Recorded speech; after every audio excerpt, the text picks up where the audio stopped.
আল্লাহ পাক বলেন পিছনের জীবনের জন্য কোনো চিন্তা নাই, সামনের জীবনের জন্য কোনো ভয় নাই। সুবহানাল্লাহ বলেন। বলতে মারা যাবে, আত্মীয় স্বজন রেখে যাবে, আল্লাহ বলবেন আমি ওদের জামিন হয়ে যাব, তুই সামনে হেঁটে। সুবহানাল্লাহ বলে। তার মানে মরণ নামক গেট দিয়ে ঢুকতেই প্রোটোকল হাজির। সে তো আল্লাহর সাথে সম্পর্ক রেখেছে। কথা বলেন ঠিক কিনা? আমরা কার সাথে সম্পর্ক আমাদের রাখা উচিত বলেন? একটা উদাহরণ দিই। আমাদের এই মাঠে যদি প্রধান উপদেষ্টা আসে, আসার আগে কয়েকদিন আগে থেকে ডগ স্কোয়াড নিয়ে এসে এলাকা পরীক্ষা করবে, ঠিক না? কত প্রহরী, তারপরে 3 বাহিনী আসবে, উপরতলায়, নিচতলায়, ডাইনে বামে, সারা জায়গা দিয়ে প্রোটোকল। কথা বলে ঠিক কিনা?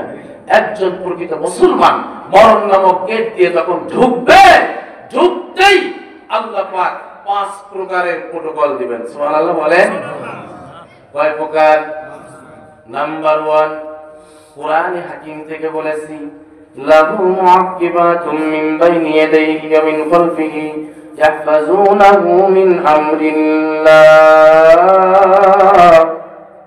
আল্লাহ পাক ডাক দিয়ে বলেন, মাথার উপরে থাকবে আল্লাহু আকবার। সুবহানাল্লাহ বলেন। উপরের দিকে প্রোটোকল দরকার আছে কিনা?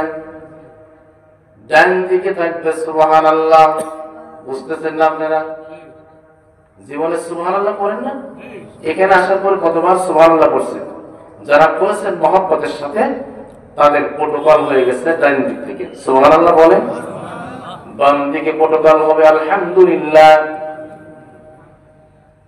পিছনের দিকে হবে লা হাওলা ওয়ালা কুওয়াতা ইল্লা বিল্লাহ।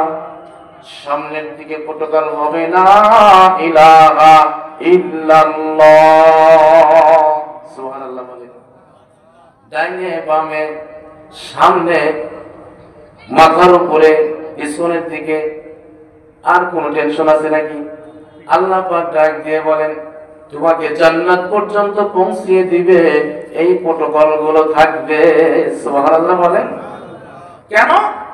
আমি তো প্রোটোকল তো আমার হবে, আল্লাহ পাক আমার মাথার উপরে থাকবেন। কেন? ওই মালিকের সাথে আমার সম্পর্ক। ফজরের নামাজে মালিক আমাকে ডাক দিয়েছিলেন। কথা বলেন ঠিক কিনা? আমরা মনে করি মুসলমান, মুয়াজ্জিন ডাক দিয়েছে, শাহাদাত ভাই ডাক দিয়েছে। কথা বলেন ঠিক কিনা? আসলে কিন্তু শাহাদাত ডাক দেয় না, ডাক দেন হলেন কে? ধরে বলেন, আরো ধরে বলেন কে? ও মুসলমান, as-salatu khayrun minan nawm, ঘুম হইতে নামাজ উত্তম। এই কথাটা মুয়াজ্জিন লাউড স্পিকারের মতো বলে, কিন্তু আসল বলনেওয়ালা আল্লাহ। ধরে বলেন কে? আল্লাহ পাক ডাক দিয়ে বলেন, বান্দারে তোর ঘুমটা আমি পানি দিয়েছি, তোর ঘুমের ব্যবস্থা ইন্তজাম আমি আল্লাহ করে দিয়েছি। অনেক মানুষ ট্যাবলেট খাওয়ার পরে ঘুম আসে না। ধরে বলেন ঠিক না বেঠিক? আল্লাহ পাক বলেন, কিছু মানুষের নিয়ামত আমি আল্লাহ দিলাম, এমন নিয়ামত দিয়েছি যেখানে রাত সেখানে কাজ। রেল স্টেশনে রাত 2টার সময় সেদিন প্রোগ্রাম করে আসলাম, দেখি একদম শীতের মধ্যে একটা ইটের উপরে মাথায় দিয়ে, ইটের উপরে মাথাটা দিয়া নাক ডাকতেছে আর ঘুম পাড়তেছে। আমার ছাত্র ছিল সাথে, সে বলতেছে, হুজুর দেখছেন নি কোন ট্যাবলেট খাওয়া লাগে না? আমি বললাম, ট্যাবলেট তো মালিক ওকে খাওয়ায় দিয়েছে। মারহাবা। মুসলমান, ওই রকম জীবন যাপন করতে হবে যে ইজি হয়ে যাব। কথা বলেন ঠিক কিনা? সব কিছু আমার নিয়ন্ত্রণে হবে। আল্লাহর ওলিরা এরকমই ছিলেন। এর জন্য শর্ত হলো মালিকের কথা মতো জীবন যাপন করতে হবে। রাজি আছেন কারা কারা? হাত তুলে দেখান। মাশাআল্লাহ, হাত নামান। আল্লাহ পাক কত ভালোবাসেন জানেননি? একজন পয়গম্বর, তৎকালীন যুগে বৃষ্টি হচ্ছিল না, সবাই মিলে আল্লাহর নবী তো নবীর কাছে গেছেন, হুজুর দোয়া করেন তো, চলেন মাঠে যাই, ইস্তেসকার নামাজ পড়বে। ইস্তেসকা, সালাতুল ইস্তেসকা মাঠে ময়দানে পড়তে হয়। তো সবাই কাতারবন্দি হচ্ছে।